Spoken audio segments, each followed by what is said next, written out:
Just hours ago, Bitcoin busted to new all-time highs, putting the bears on their backs, vulnerable, exposed, and ready to be blasted wide open. And Cardano exploding overnight, finally breaking to the upside of this resistance we've been watching for weeks. But can the Bitcoin bulls keep the bears on their backs long enough to finish the pump of a lifetime?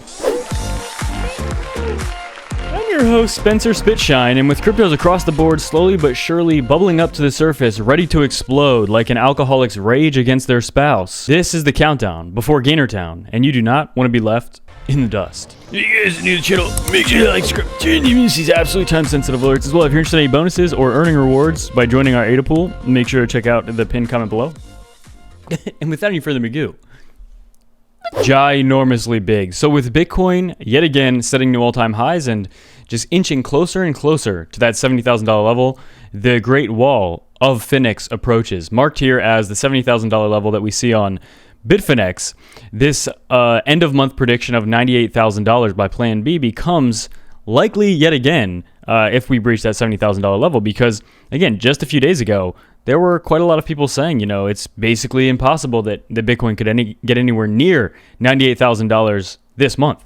However, that can change in an instant, okay? By the end of this week, we could be staring down an $80,000 Bitcoin, okay? And if you don't believe that that's true, then you simply just don't have experience in this market, because every single day is an opportunity for Gainer Town. It is an opportunity for Gainer Town and gainers galore. So Bitcoin's highest weekly close ever after consolidation, clear for takeoff, trader Pentoshi forecasted this week.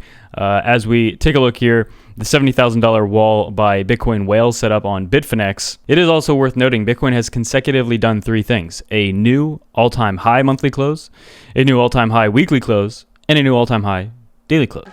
Absolutely very big. So that's something we're going to be watching as well. But before we continue with Bitcoin, guys, Cardano actually finally, we've been watching this, covering it at least a few times a week, but this very clear level of resistance for Cardano here, it's just been very heavily defended, and we were just sitting there for days and days, and then overnight it absolutely popped up. We actually saw it run all the way up to about $2.40.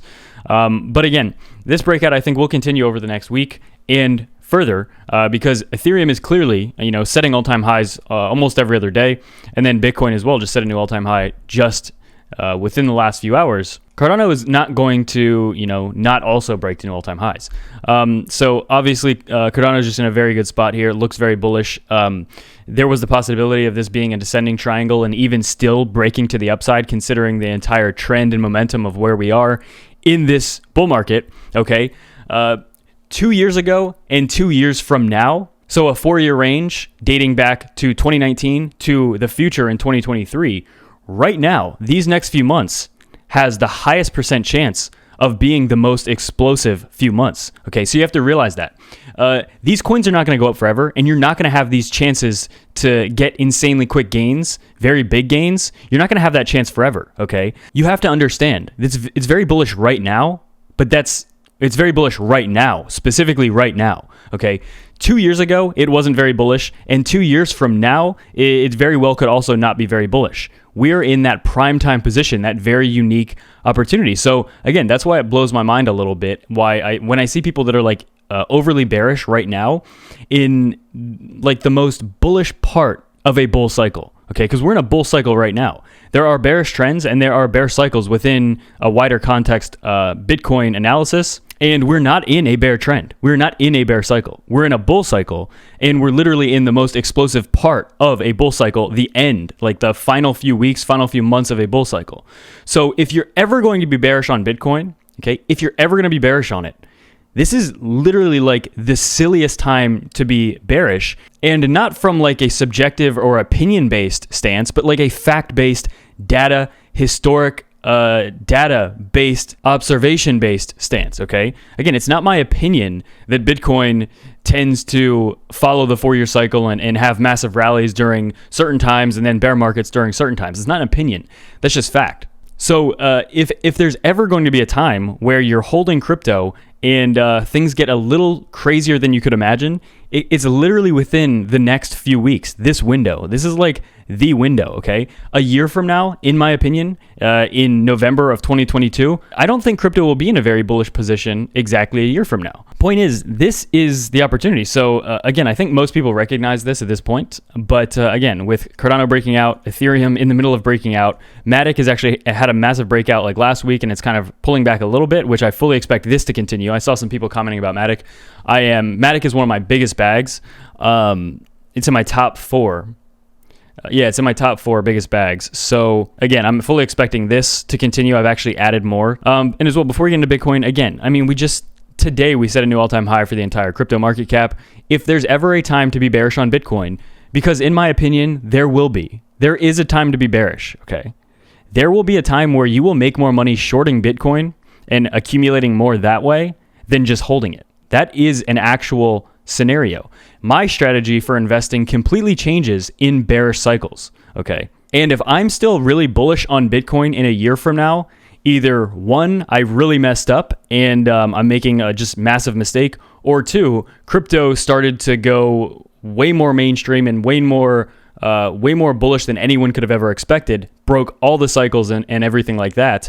And again, I wouldn't be complaining if that were the scenario, because I think everyone would have a lot more money than they were expecting, okay? Because even though my plan is to take out some profits to later reinvest to get more cryptocurrency, okay? Even though that's my plan, I am never liquidating all of my crypto, ever, okay? I'll always keep some Bitcoin. I'll always keep some Ethereum, and I'll always keep some altcoins, just on that off chance, technically like a moon bag. I will always keep a moon bag. And I think that's my strategy. It's not financial advice, but I think that's one of the smarter approaches. But with Bitcoin setting and breaking this new all-time high, again, we have to always be prepared. I think at this point, it's very clear that we're not going to get another retest of 58 or 59,000.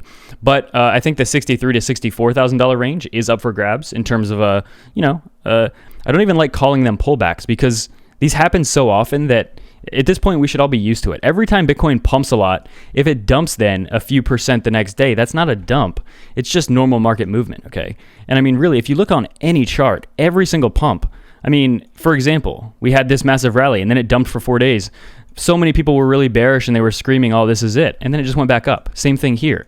This was a little bit longer, but then look what happened afterwards. It went up. So we have to realize that, just because it's dumping, it doesn't mean anything. The trend is absolutely bullish at this point, and there is absolutely zero evidence. Okay, the bears are completely out of ammo. They have nothing now. This is a bullish environment, and it's just very clear. But like I said, I'm still eyeing up maybe a 63, 64 at lowest pullback, but I personally think we're going to keep going up, especially over this next week.